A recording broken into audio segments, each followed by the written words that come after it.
The number one question I get asked on the internet is what lob wedge do you use, what loft, what bounce, and what they should use, what I should use. And in this video we're going to go through how I pick a lob wedge. So I use the Callaway Jaws Raw 60Z, very technical sole. It's I'm not going to get into the design of the club, but I'm going to get into really how I pick a lob wedge.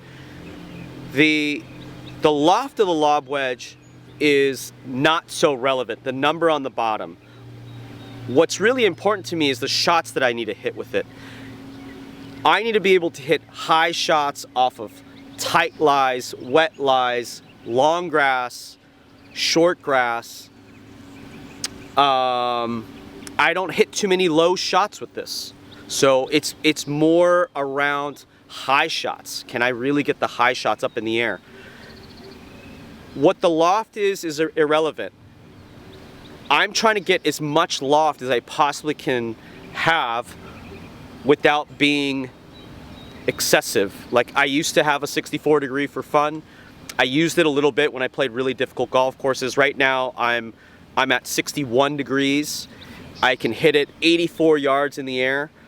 But then again, how far I hit it full, it's a little bit, that's kind of number 10 on the list of how I pick a lob wedge.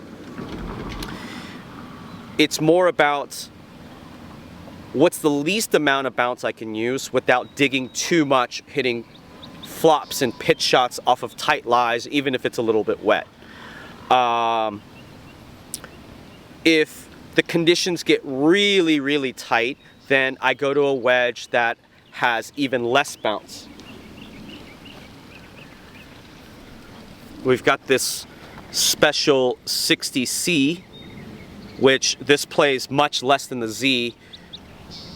If I'm playing in the British Open or in Scotland and it's really firm, you're not supposed to flop it out there, but I probably will try. This is the wedge I'd go with. It's just so low in bounce and it gives me the confidence to get under the ball.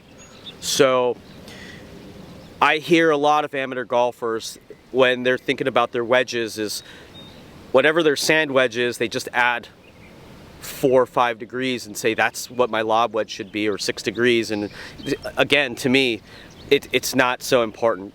So this is not the hardest club to fit. For me, I grab it, I pick a few different lies, I open up the face, hit some high shots. I might hit a few shots with the face square. I don't hit too many shots with the face square with my lob wedge. So it doesn't matter how it performs with the square face.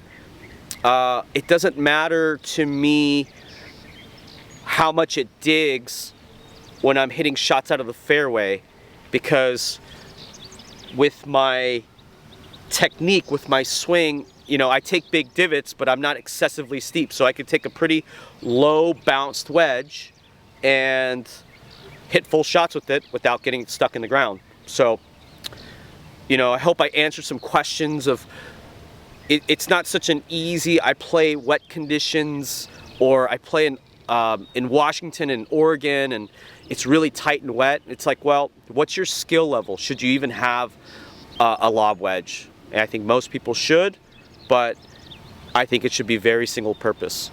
I hope this video helps. In the next video, we're going to get into how you pick a sand wedge.